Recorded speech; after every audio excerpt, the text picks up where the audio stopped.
ఇది కేవలం వాళ్ళకేనా అంటే కాదు, ఈ పాపం వాళ్ళకేనా కాదు. ఆఫ్టర్ 10 years తర్వాత చేసినటువంటి పాపాలు ఫుల్ అకౌంట్ అంతా కూడా చేసిన ఆ పిల్లాడికి వెళుతుంది. మనం ఇది కూడా ఇంట్రడక్షన్లో చెప్పుకున్నాం. బిలో 10 years తల్లిదండ్రులకు కూడా షేర్ ఉంటుంది దాంట్లో. అందుకని ఖచ్చితంగా అటువంటి పాపాలు చేసినప్పుడు ఏం చేయాలంటే వెంటనే దండన చేయాలి, చితక్కొట్టు అవతల పడేయాలి. చిన్నప్పటి నుంచి ఒక ఆడపిల్లని ఆడపిల్లగా చూడడం అనేది నేర్పించలేదు కాబట్టే కదా వాడు అలా చేస్తున్నాడు, ఆ పాపం వస్తుంది. నేర్పించామంటే ఆయన వాడు చేస్తున్నాడు, నువ్వు నిఘా పెట్టలేదు. కన్న తర్వాత కంటికి రెప్పలా కాపాడుకోవాలి. అయ్యి ఇంత పరిస్థితి అంటే చిన్న చిన్న 8 ఏళ్ల 7 ఏళ్ల పిల్లలు కూడా కొంతమంది అంటే బై బర్త్ క్రిమినల్స్ వాళ్ళు.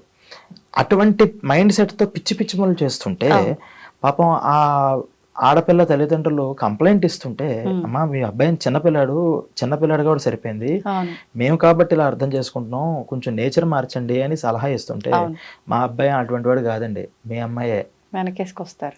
ఈ వెనకేసుకొచ్చిన వాళ్ళు కూడా వాడితో పాటు మొత్తం అనిపిస్తారట. అందుకనే పరోక్షంగా కూడా పాపానికి మనం ఎప్పుడూ కూడా సహకారం చేయకూడదు.